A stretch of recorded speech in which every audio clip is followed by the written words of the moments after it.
What is going on, Cross Point City Church? How we feeling today? Yeah? It's okay. The caffeine will kick in. Lunch is going to happen later. I'm Brad. I am the location pastor here at Cartersville. I've been here for 5 weeks. Thank you. So I've been here for 5 weeks, but I haven't had like an opportunity to really express my gratitude as to how God led us here and just being here in general. And so I wanted to take just a quick second to do that. Number one, everyone that I've met has been super gracious, encouraging, welcoming, really nice to me and my family as we've come to be a part of Cross Point City Church. And I'm going to tell you something that you probably already know, and if you don't, then you need to know this. The staff that God has assembled here at Cross Point City Church is amazing. They're an amazing team, amazing staff. I've loved every one of them that I've gotten to get to meet and know. And so to be able to serve alongside them and join them is so humbling and awesome, and I'm loving every minute of it. And I also want to take a second to thank Pastor James for giving me the opportunity to teach today.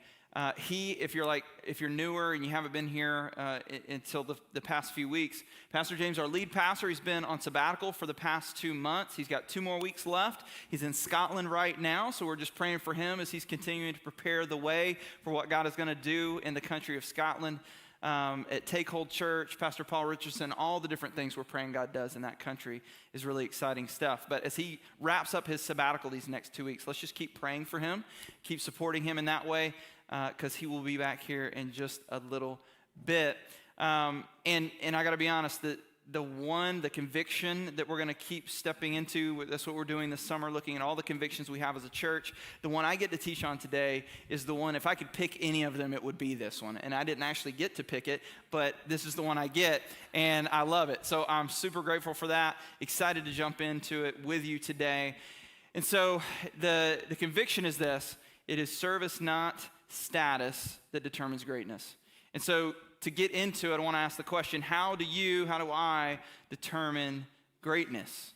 Like, what is the measuring stick that we use to even determine what that is as we talk about this today? Well, we're going to talk about 4 different things that I've experienced in my life that I think all of us have experienced some level of when it comes to figuring out who is great, what is great, how do we determine greatness in general in the world.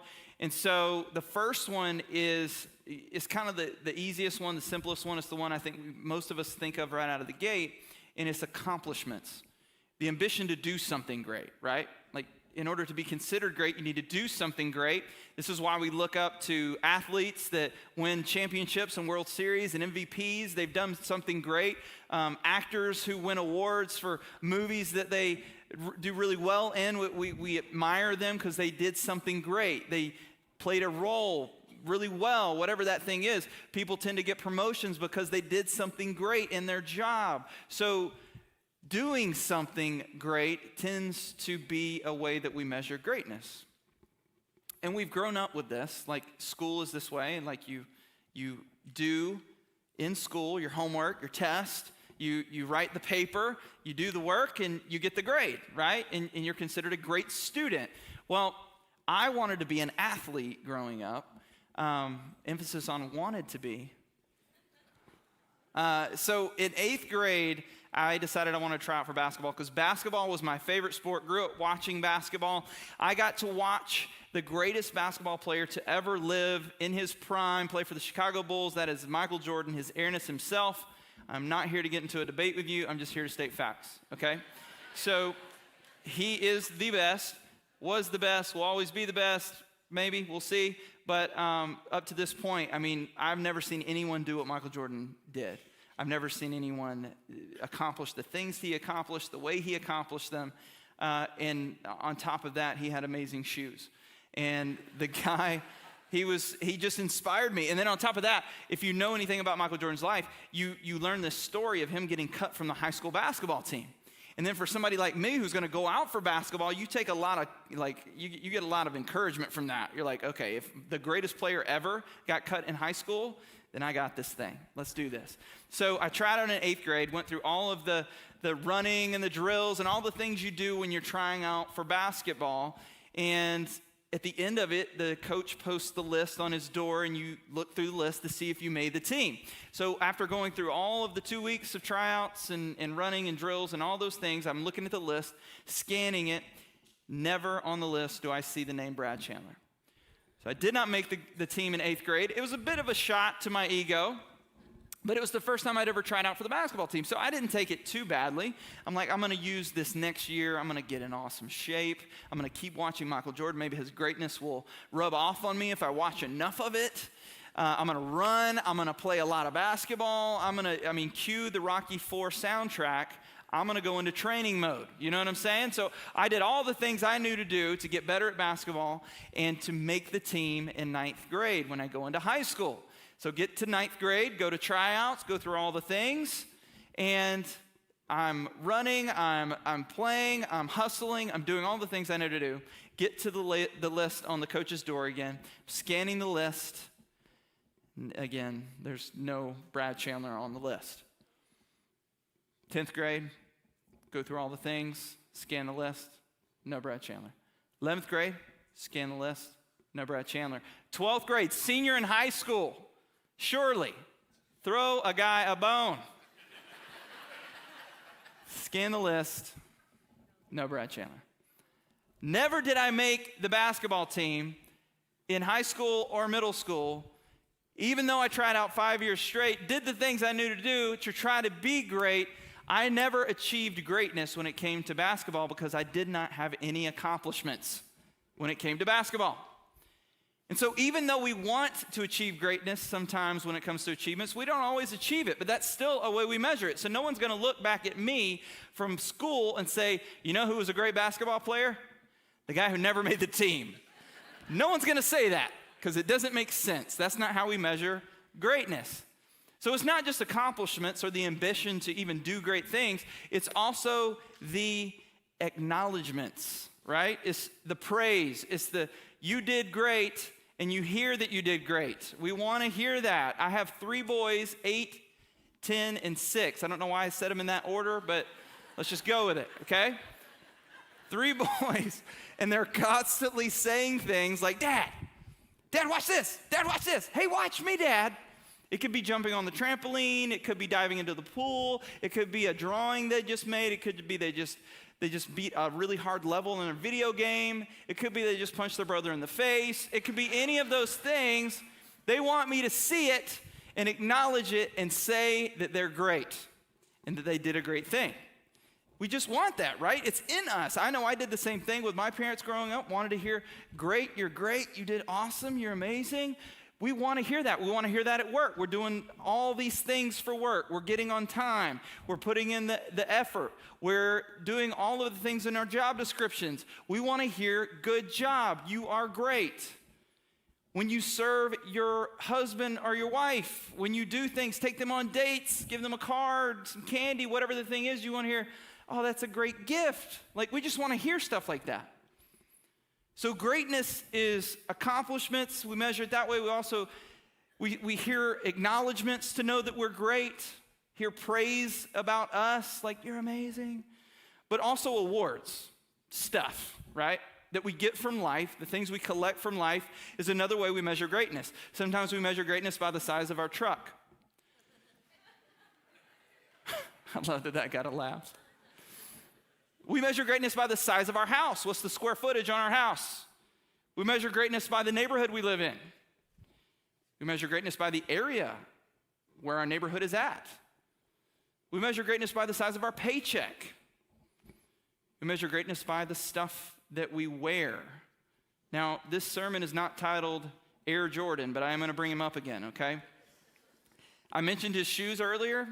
When I was growing up, his shoes were a huge deal. And so every time one came out, it was the Jordan and then whatever the number was, right? And so the Jordan 5s came out when I was in elementary school. And I wanted these shoes so bad. They were black with white and red on the soles. He wore these things when he was performing his great feats on the court. So I thought, hey, if I get these shoes, this will make me great. And so I sold it to my parents. I'm like, Mom, Dad, I got to get these shoes. I got to get these things. They're going to make me awesome. Everyone's going to think I'm amazing. I need these things. And so they're like, okay, baby, we'll go get you some shoes. It's going to be amazing. My parents speak a little more country than I do, so that's what I'm doing. I mean, no offense. I'm only doing a representation of my parents. So my dad, he'd be, all right, bud, well, let's go to the store. We got to go see how much they are, okay? See how much they are. So go to the store, and there the Jordan 5s are on like a rotating pedestal with like lights on them. They look amazing. You're like, man, I can just feel the greatness radiating off of the shoe. And we walk up to them, and mom and dad, they're impressed. They're like, those look cool, Brad. You're right. And then they look at the price tag, and they just laugh in my face. They're just like, no, you're not getting those. Instead, we were directed over to the dusty, like, dim corner where they have the Jordache 5s. And so mom and dad were sold on those immediately when they saw the price tag on the Jordache 5s. And so this is a knockoff of the Jordan 5. Very similar color scheme, very obviously not the same shoe. So I got those, I put them on, I wear them to school, kid you not, ridiculed all year for wearing those shoes. We judge each other's greatness by stuff, by awards. We just do it. It's just something that we do.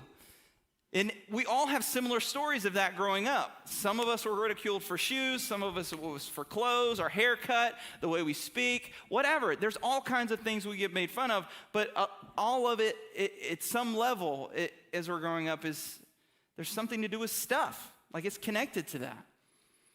And so we've got those three things: accomplishments, acknowledgments, awards, but there's also authority.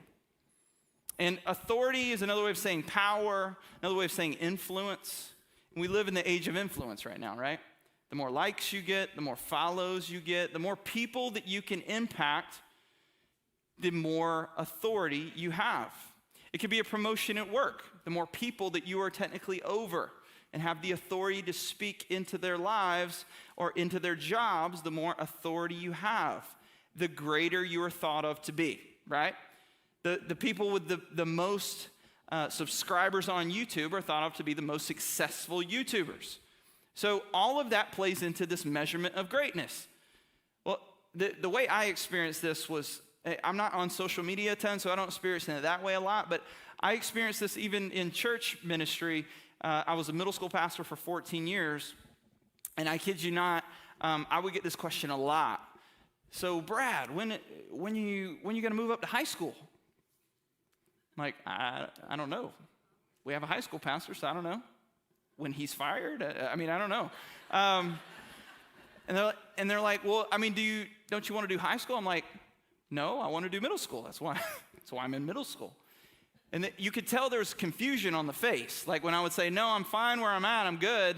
Well, you don't want to go to high school? And I knew what they meant, and they didn't mean anything by it. But at the end of the day, the way people were thinking of it is, you work in middle school, that's great, but you want to get to high school because there's more authority there, because you're talking to someone older. And then once you're in high school, then eventually you want to be a lead pastor, right? Because then there's more authority there. It's the way we measure greatness by this stuff, right? That's just the way I experienced it. We all experience different versions of this in our jobs, with our friends, with our families. This is how we gauge it. How much authority do you have in your life? Because that's going to help determine if you're great or if you're not. So we've got all these things that we look at, and for those of you that are visual, we have a visual aid for us that like the visuals, okay? So let's look at the screens. We've got a little chart, and it's got these four things represented, and the idea is, and you can stack these any way you want, put them in whatever order you want, but ultimately, if you increase in these things in your life, you are increasing in greatness, right? If you accomplish more, greater. If you get more awards, greater. More acknowledgments, greater. More authority, greater. It all equals you becoming greater. So it's pretty simple. We get used to this. We've all been kind of accustomed to this way of measuring greatness. And this is how probably a lot of us think of it, because this is what we see in the world all the time. This is what we've experienced in all different ways in our lives. So the question we want to ask, and that we always want to ask, is that right? Is that what God calls us to? And is that true? So the way we're going to do that is the way we always do it. here at Crosspoint City. We're going to look at the scriptures. What does God say? What does he say about these different things?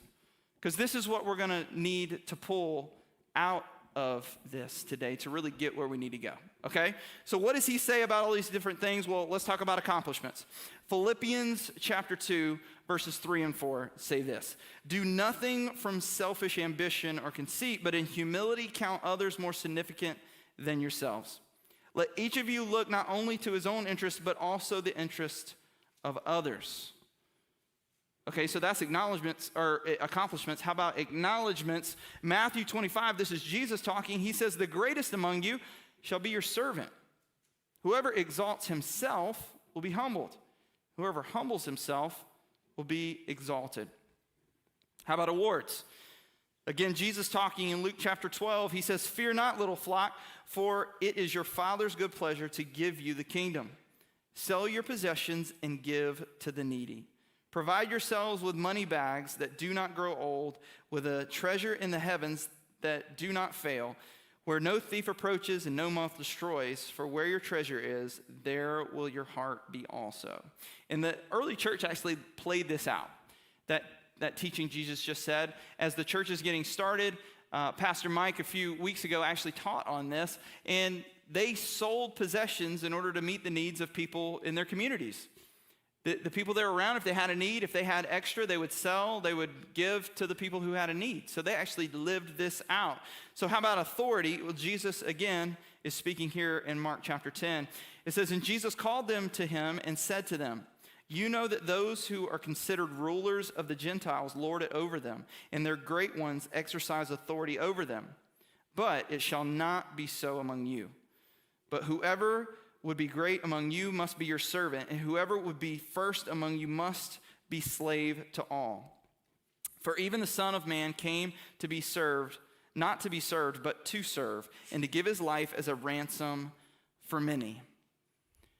So we've got these things that we've been measuring greatness by our entire lives, and they seem to be at odds with the things Jesus just said. The things God just highlighted for us seem to be about humility and service and others, and it does not seem to match up with what we have come accustomed to figuring out what is great. So let's pull the graph back up that we just had up. And you've got our 4 measurements that all stack, and they're going in one direction. And then you have what Jesus says, and it seems to be going in the opposite direction. And the reason for that is very simply the why. The why for the top is you and it's me. The why for what Jesus is saying is others. Why are you pursuing what you're pursuing? Why are you going after that thing, that stuff, that acknowledgement, that authority? Why are you doing those things? Well, the way the world perceives greatness and the way we're used to perceiving greatness is those things all increase our greatness. We are the point. But what Jesus consistently keeps pointing us back to is others. It isn't about you. It isn't about me. It's about other people. And so this continues on, and we're going to continue to talk through what that looks like. But we gotta press pause for just a second, because there's a huge temptation in the midst of even talking about greatness. When you're trying to evaluate the different ways we measure it, both the ones we talked about in the beginning, the way the world views it, the way we've become accustomed to viewing it, as well as the way Jesus just described on how we view greatness. The temptation for all of us that is not helpful at all is for us to fall victim to comparison. Comparison's huge. It's everywhere.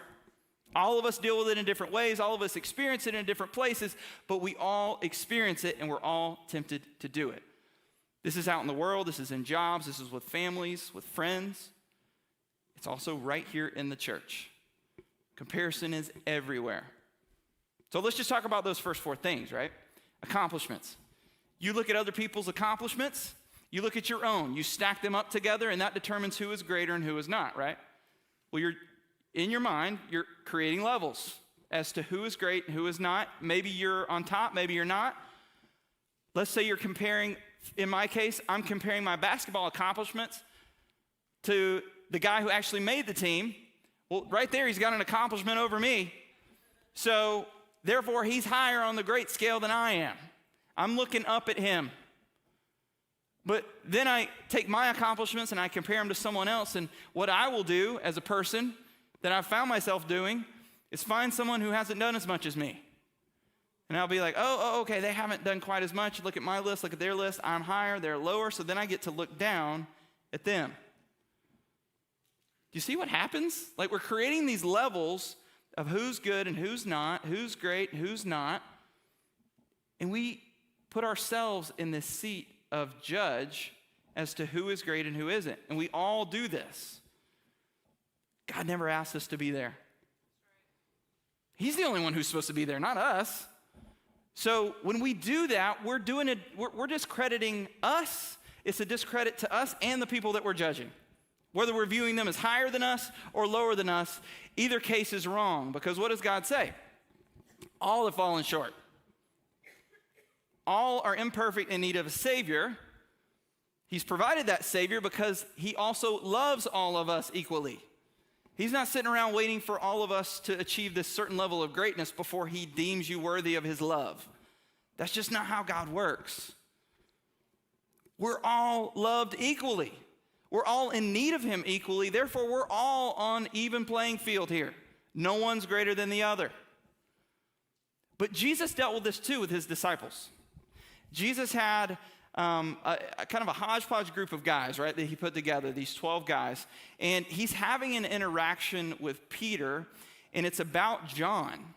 So two of his closest disciples are in this story, but this story in particular happens after Jesus has already gone to the cross and been resurrected, and now he's hanging out with his disciples. And as he's hanging out with Peter, Peter is saying something to Jesus that's all about this whole thing that we're talking about when it comes to comparison. So the story is found in John chapter 21, and we're just going to read 2 verses from it, really simply. It says, when Peter saw him being John, he said to Jesus, Lord, what about this man? Jesus said to him, if it is my will that he remain until I come, what is that to you? Here it is. You follow me. So when Peter comes to Jesus with this comparison, doing this whole comparison thing of, hey, Jesus, but what about John? Like, I know you got stuff for me to do, but like, what about him? And what does Jesus do? He doesn't play the game at all. He's not like, well, like John is wired up differently than you, and I've got different things for him, and he doesn't play into it at all. He immediately says, what is it to you, what's going on with John, okay? Don't worry about John. Get your eyes off of John and get your eyes on me. You follow me. I think that's something I know I can take from this story, and I think we can all take as his kids, his sons and daughters. Like, let's quit looking at each other and comparing ourselves to one another to see who's great and who's not. And let's just get our eyes back on Jesus, because that's what he said to Peter. He's saying the same thing to us. Because we do the same thing in the church that Peter is doing with John. Just like we do in the world, like, oh, they have a better job than me, or they have a bigger paycheck than me, or they have a nicer house than me, or I have a nicer house than them, or I have a nicer family than them. Like all these things we do where we compare, we do it in the church too. We're like, oh, they've been serving at the church longer than me. Or, oh, they pray way like better in front of people than I do. They've memorized more scripture than I have.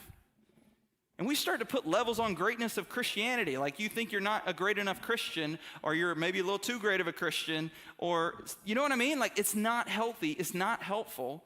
And Jesus is saying, stop doing it. Come after him. Follow him. Keep your eyes on him. Because here's what happens in comparison. Comparison is ultimately us trying to find value and validation from somebody else. And we're never meant to find it in each other. The only one we're meant to get value and validation from is Jesus. That's it. So it makes total sense when he says to Peter, when he starts to compare himself to John, stop doing that, look at me. He's the only one we need to look to. Because it's in him that we'll find our true value. We'll find who we truly are, our real identity, as someone who's loved regardless of how great you have accomplished things or how much stuff you've acquired. You're loved. The end. And you need him because you sinned. The end. There's no, any one of us is greater than the other. So instead of comparing, let's just follow him. And so as we keep talking about greatness and we come back into this conversation, let's take comparison and let's just toss that out, because we're not meant to be doing that amongst ourselves at all. The only one we're meant to look to is Jesus. And so if any of us are in this place today and we're trying to find our value or our greatness from looking at other people, we're setting ourselves up to fail. We're setting ourselves up to be frustrated. We're potentially setting ourselves up to be prideful. And at the end of the day, God's calling us to humility. And he's calling us back to himself. So let's come back to the conversation, okay? At the heart of this conviction, it's really understanding what true greatness is. It's getting to understand what that really is, because we were told one thing growing up, and based off what Jesus said, it seems as though that's not accurate. It's not true. So then we need to figure out what true greatness really is. Well, if Jesus was perfect, which he was, and he was God made flesh, if there's any one person that we should look at, the only one that should be is Jesus, right? So if we're looking at Jesus, he's perfect. He's the definition of greatness. He's the one we should look at to figure out what greatness really is and what it isn't. So let's look at Matthew 16, because I think this encapsulates it really well. Matthew 16, verses 24 through 25. It says, "Then Jesus told his disciples, if anyone would come after me," which is exactly what he told Peter to do, right? Follow after me. "Let him deny himself and take up his cross and follow me. For whoever would save his life will lose it, but whoever loses his life for my sake will find it." So here we go. Jesus saying something again that seems counter to what we've grown up believing, right? We've grown up believing if you're going to be great, you got to look out for number one. You got to look out for you. You got to make much of you. You got to prop yourself up, right? Make yourself a big deal. Make others think you're a big deal. That's actual greatness. But then Jesus comes along and says the opposite of that. It isn't about you.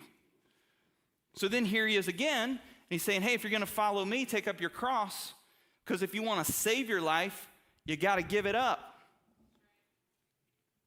The way we've been trained to believe, if you want to save your life, then you save your life. Like you hold on to it tight. Don't let go of it. Jesus is like, no. To actually save your life, you got to let go of that thing. You got to give it up. And this is how he lived. He's not just saying this, right? Jesus does this all through the account of his life in the Gospels. He's constantly doing things for others. He's constantly interacting with people that he's not supposed to interact with. He's constantly looking for ways to help other people. And so, if we're going to really understand what true greatness is, then we got to change the way we look at it. We got to shift, right? We can't keep going the way we've been going because nothing's going to change that way. We've got to actually change the way we think. So let's pull the graph back up because I love the visuals. And so this is how we've been taught, but this is what Jesus is saying. So this is true greatness, not the way we were trained growing up. So living for others is actually where you're going to find life. That's actually where you're going to find freedom. That's actually where you're going to find peace, is giving yourself away and making your life not about you, but about others. If you keep living the other way, where it's all about you, or if I'm living where it's all about me, we're actually going further and further away from what God calls us to and who God made us to be. So instead of going the way of Jesus, we're walking away from Jesus. And so it isn't actually accomplishing greatness because it's not true greatness. It's empty at the end of the day. If you live your life looking for authority, looking for accomplishments, looking for the stuff that comes from that, right? The awards. If you live your life for all those things, at the end of the day, I promise, you will find that it's empty. Life is not found in those things. Greatness is not found in those things. Because Jesus showed us what true greatness is. It's giving away, it's serving others, it's meeting needs. It isn't about us. And so the question then becomes, well, then is this stuff bad, right? Is it bad to want to do great things?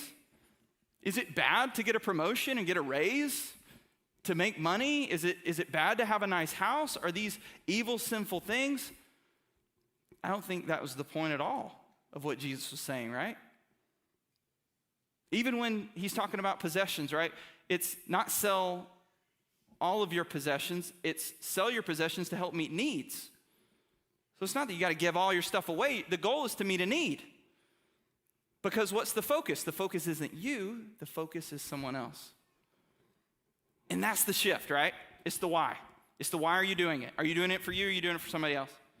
Are you doing it for you or are you doing it for the kingdom of God? Are you doing it for you or are you doing it for Jesus? Because Jesus was about people. So if you're doing it for Jesus, you're doing it for other people, right? And so these things are not inherently bad, but when Jesus redeems us, when he rescues us from our sin, he's also redeeming and rescuing us from these messed up, broken mindsets as well. So these things, this stuff, the awards, the accomplishments, the acknowledgments, the authority, all that stuff is not bad, but we change the why behind why we pursue it. It's now not about us, it's now about others. So that stuff, let's pull the chart back up, now gets redeemed to where it's actually for the kingdom of God. It's actually for others. So when you get that promotion, you get that raise, that bump in pay, you're like, yes. Not because, man, now I get to get that Sea-Doo I've been wanting. I'm going to get that boat. I'm about to get those tires I've been wanting. They're huge. It's not about the stuff for you. It's about how can I meet the needs of other people more now? How can I use my huge truck to help my neighbor move? Because they're going through a divorce and it's messy and they're struggling and I want to help them. How can I open up my life to meeting the needs of other people instead of how can I make my life about me? And so all these things that we've measured greatness, again, they're not evil, but they're meant to be used for something greater than us. God might not have given those things for us to just enjoy, but for us to help other people enjoy them as well, right? To help other people's needs get met as well. To help them see a clearer picture of who Jesus is. Because he was constantly giving himself away. He was constantly looking for needs to be met, and he would go and meet those needs. He took his status as a Jewish rabbi, which automatically kind of puts you at a particular level as a Jewish rabbi. As a guy in general in the culture, would put you in just this particular place where you would not interact with certain people, because you were thought of at a certain level of greatness. And so Jesus, this Jewish rabbi man, is walking around having interactions with people according to the culture he has no business interacting with, right? Woman at the well. She's a Samaritan. She's not Jewish. She's a woman. I mean, there's a lot of things he was not supposed to engage this woman because of, yet he does it anyway. Tax collectors. People did not want to spend time with tax collectors. Yet he goes and has dinner with them. People who were leprous and diseased that Paul talked about a few weeks ago. He actively went to lepers and healed them. Most people ran away from them. He put his status, he threw it away for the sake of serving other people. Because greatness was not determined by his status. It wasn't determined by where he sat in society and how people viewed him. It was determined by how he served others, because that revealed who he truly was. He was the Son of Man come to earth to rescue us. And there was nothing that was more apparent to his greatness, a clearer picture of his greatness, a clearer picture of this definition of what true greatness is, than what he ultimately did on the cross. Him dying for you and for me because he loves us, knew we needed redemption, paid a penalty that we all owed, Yet he paid it. Because he's the only one who could do it perfectly. He was the only one who hadn't actually deserved it. So by him dying, he pays for our sin. He sacrifices his life so that we can experience life. 3 days later, raises again, conquers death. Now we have the opportunity to know God forever because of how this man, this God, lived his life in service. And so we read Philippians chapter 2 earlier, and we'll wrap up with this verse and just a few action items for us, right? But the Apostle Paul is writing to the church in Philippi, and he finishes up what he said earlier that we read with this mindset that we're meant to take on that I think encapsulate this awesome. So let's check this out. In verses 5 through 8, it says, "Have this mind among yourselves, which is yours in Christ Jesus, who though he was in the form of God, did not count equality with God a thing to be grasped, but emptied himself by taking the form of a servant. Being born in the likeness of men and being found in human form, he humbled himself by becoming obedient to the point of death, even death on a cross." This mindset that Jesus has is one he's calling us to give ourselves away, to go and to help others experience life by us experiencing the life he has for us, by living for others. The why for us is others. It's not us. And so by following Jesus, we discover that it's service, not status, that determines greatness. And so there's a few things that you might need to do with this. Some of you need to just get off the sidelines and jump in and start serving. We've got Bless Weekend coming up, literally this coming weekend, Friday and Saturday. We've got spots available on build teams. We're helping with school supplies. We've got some gardening that's going on. We've got all kinds of needs that are out there. You can go to our website to find out all the information about that and to get signed up. So there's one easy opportunity that's right in front of you next weekend. Some of you can't do that. You've got plans, totally understand. Some of you need to jump into a weekly serve team. You need to hop in and start holding doors for people in our guest experience team. Maybe you need to jump on the kids team or the student teams because in 2 weeks, everybody's back and they have huge needs. They need people who are willing to give away their life to invest in a student or invest in a kid. So we can use you in any of those teams. We need new groups to get started. We need group leaders. There's places all over this place that you can serve specifically. But then I know for a lot of you, there's a lot of other places you can serve at your workplace, in your family, maybe literally a neighbor that you need to serve in some way. But the last thing I think for all of us to do is to respond to this invitation to change our minds about what greatness really is and take on the mindset of Christ. That we are not about us. We are not a people that look out for number one. We look out for the one because he's all about other people. So we're going to live our lives for others. We're going to live in sacrifice. We're going to meet needs anywhere we find them. So some of us today might need to confess that we have been pursuing our own greatness. We've been pursuing that promotion above everything else. We've been really struggling with comparison. We've been looking at ourselves and not thinking we're good enough because someone else we view as greater. Or maybe we view ourselves as greater than someone else. Either one's wrong. And they need to be confessed and it needs to be repented because we can always repent and we can always confess and we can always come back to Jesus because he's always there for us. He's just waiting for us to get this, to realize it. Because when we get it, it changes everything for us. When we stop living for us and we start living for him and his kingdom and his people, it changes everything. And so I'm going to pray over the room, everyone here. But as I'm doing that, if you need to have your own moment with God and you're talking to him about some specific scenarios and situations, Maybe ways you need to leverage the greatness that you've built up for you and now make it not about you anymore. Make it about the people that God's put in your life. But whatever it is, I just want to invite you to pray over that thing. I'm going to pray for you and for me as well. The team's going to come up and lead us in worship, and as we do that, let's just surrender to this idea, to this calling that God has for all of us. That we're not going to try to judge greatness by our normal standards and try to make much of us. We're going to do it by service.